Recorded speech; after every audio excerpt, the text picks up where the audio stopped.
In the high-stakes world of professional basketball, where passion and talent collide, there stands a figure whose story transcends the boundaries of the court.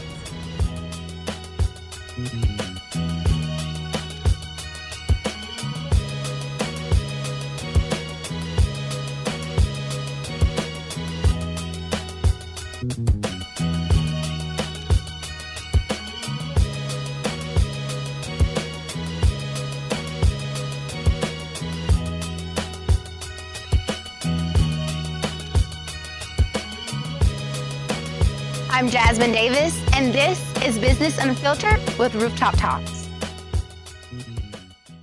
Cameron Bennerman, a man who has faced adversity, has conquered many challenges, and is the face of power and resilience.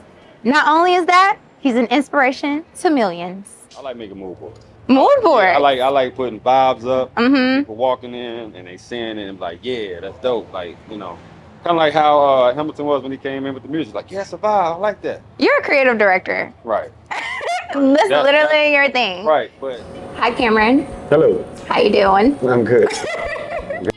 Okay, so thank you so much for allowing Rooftop Talks to come in and talk to you and learn a little bit more about you and your business. Thank you for thinking of me.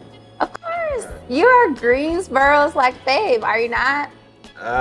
Maybe not to some people. I don't know. Oh, don't like make it little that small. Like, you were a star player at NC State.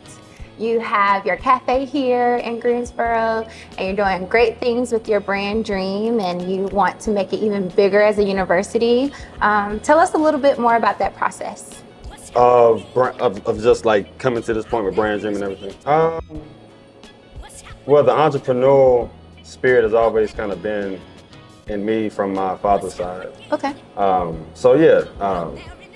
Just been blessed to be able to have a skill in a sport, been blessed to climb that ladder, been blessed to get a scholarship to an ACC school, been blessed to continue on. You know, the percentages are not in the student athlete's favor to continue on that path. So if you find yourself able to keep going in that direction, it must mean something, you know.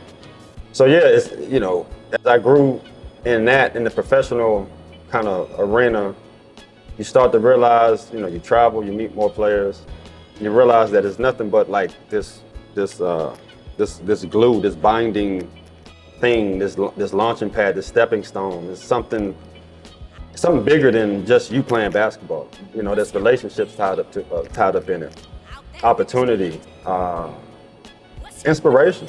You know, maybe saving lives. In fact, you know, so it's all of these things when you start like looking at it differently. It's nothing but that. So I use that to do this. You know, that's kind of how I've been doing it. You know, everything I've learned in life has come through the game of basketball, come through sports. So, you know, these days I'm just kind of applying those same rules and methods to my entrepreneurialism to come up with something unique. That's very nice. And one might say inspiring, honestly. You had a dream, which is your brand, and you used that dream to fulfill that, to walk into your purpose and your calling. Right. So how would you say using the game of basketball has helped you facilitate that within the cafe sector? Well, I want to be clear. This cafe is my father's brainchild. Okay. This was inspired, so Cafe 13 is my basketball number. So, you know, his son inspired the business. But for me, in my journey as a basketball player, so college is one, up until the college level is one thing. But when you find yourself, or if you find yourself a professional athlete and you're being signed and being paid money to do something, you have to analyze your job description and what you bring to the table. And for me, especially majority overseas, I had 2 cups of coffee with the NBA, the Miami Heat, the Phoenix Suns. I had 2 seasons in the NBA G League. But majority of my professional experience has also been overseas. And as an American going into different countries and cultures, you may only have another American or 2 Americans in addition to you. It's 3 Americans. The rest of the team are domesticated. So what happens when there's a mismanagement of personalities and expectations amongst the Americans? Who's gonna? The coach barely speaks English. The GM, he doesn't care about none of that. You know, who's gonna be that guy? So in other words, I've always been that glue guy to come in. If everything's fine, there's got to be. Not saying you create problems, but when you know the goals and the needs aren't being met, when the results aren't there, you have to find out why.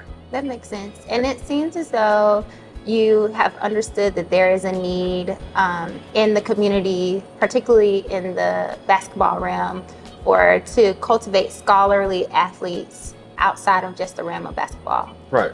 And so we were talking earlier, and you were talking about starting a charter school or a university where you can help facilitate that. What is the outcome that you want to bring from that dream? I'm gonna be honest, and that's the beauty of a dream is it can start out as my dream, but have you seen that movie Field of Dreams? No. I suggest all viewers, everybody go watch that movie. Okay. With Kevin Costner in it. And what happened is it was his dream, but once more people begin to see your dream, they're part of it too. Mr. Hamilton is the one that suggested the charter school and these things. So he was able to see my dream and take it up a notch or two, which is kind of hinting towards the ladder that we have in the branding. In the word. Right, because the bridge concept is old. We want ladders. We want to ascend. We want to climb higher to a higher level of understanding and understanding, conversation, engagement, creativity, design. We want to raise the bar. So I was able to articulate that to Mr. Hamilton, and he raised it up to another level, and having me realize, or making me realize that, listen, this is a potential charter school. It's bigger than that. Hey, let's keep talking about that. What else could it be? So yeah, I didn't really come to that realization by myself. That's Mr. Hamilton. That is the power of community. That's the power of impact and networking. Right. Truly. Everything that we do, I really feel like as a people, you say you use your experiences overseas and you brought all of that back here to the States, and not just here in the state of North Carolina, but to your local community. And that really says a lot about your character and who you are, and that you want to really press forward and making an impact. And that's beautiful. Thank you. Well, again, this is my dad's brainchild, so it's a team element. If I'm gone, if I'm not here, I'm not here. So you have people here, and hopefully you have some common interests in community and in increasing the social equity. Ms. Gore, I'll be happy about that. Increasing the social equity of things. And that's what my father has been doing over the years, which makes it a lot easier for me to when I come back home, I can interject. I can be more creative within the box he's already set. We need people being diligent, doing what they do. It's the ultimate team environment. Like I say, you got to analyze your skill set. You got to analyze why you're on the team and what you bring to the table. So what would you tell someone who is aspiring to go, if they're in high school or in college and they're looking to expound more, but don't really have the community or mentorship? How would they go about cultivating that for themselves? You have to be extremely resourceful and proactive. You have to find. I wrote a book. That's the number one rule. I got 5 rules. What's the name of your book? It's called The Process. Okay. Yep. And I have 5 things that you have, 5 bullet points that you have to check off before you. 5 keys to success, if you will. And what are those? Put me on the spot here. Well, the first one is definitely being proactive and resourceful. One is setting goals. Goals equals boundaries. You don't, if you want to go to New York, you don't hop on I-95 South. It gives you direction. You gotta honor and cherish relationships. You don't overinvest. And I don't know if that's 5, maybe one more. But I do want to stay on track with the proactivity and resourcefulness, because you gotta excel at that no matter where you are. No matter where you are, what you got or what you don't have. I set that side up over there in 1 minute today when I came in, because it's time for us to open up the retail side. It's time to do it. Yes, we have to spend some money to make some money, but at the same time, we have things already that we can use. Let's do that and let's take the steps forward. So, I lived in China for 5 years. You got to be resourceful and proactive. Yeah. This isn't America. This isn't what you're used to. You have to be able to adjust. Yeah. You got to be willing to adjust. So if you're not willing to be who you need to be and do what you have to do, you forget it. I don't care what you're doing.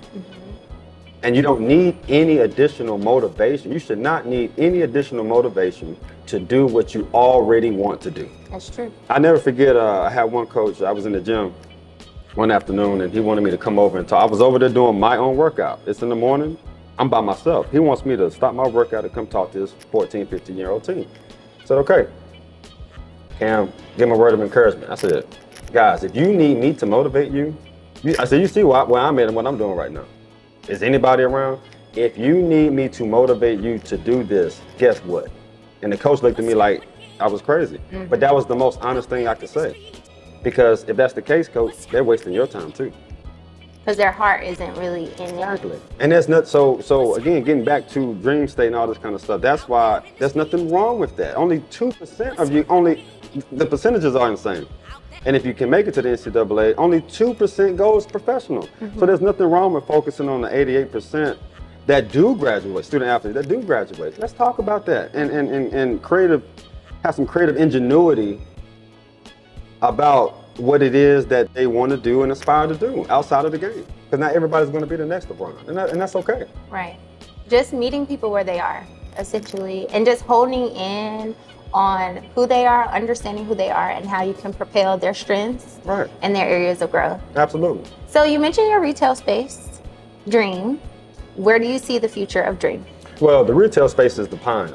Okay. But the brand Dream, again, the logo is very strong and the brand name speaks for itself. So we just have to be diligent in connecting those dots and being very strategic and deliberate with our message. And our message is Dream.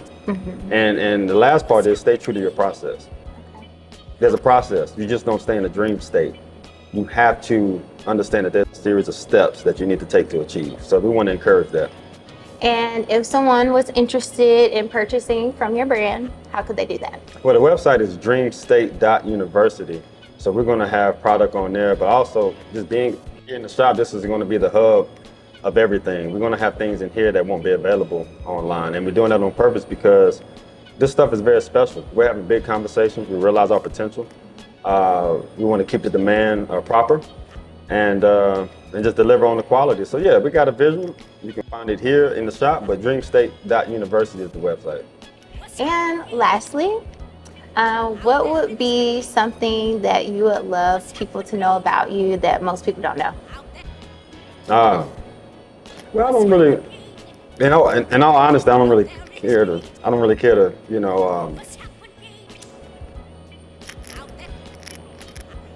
don't know. I mean, everybody know me to be a basketball guy, but if you just kind of want to box me into that, that's your mistake. That's your, I don't know. It's a letdown, really, because I have a 15-year portfolio of activity in a whole nother realm of creativity and endeavors. So I just like creating and being creative in anything that I do. So yeah, I guess if you don't know that, I guess just understand that I'm extremely highly creative in anything I do.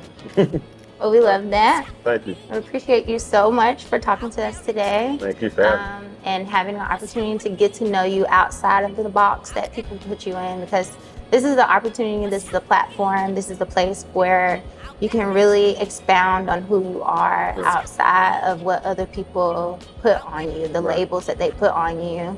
And you're giving a space and an opportunity for other young athletes to feel that nurturing growth, to do the same. Right. So we appreciate you, your thank you. impact and what you do here in the community in Greensboro. Thank you, and thank you for having this show. This is very impactful for business entrepreneurs as well. So. Yes. Yep.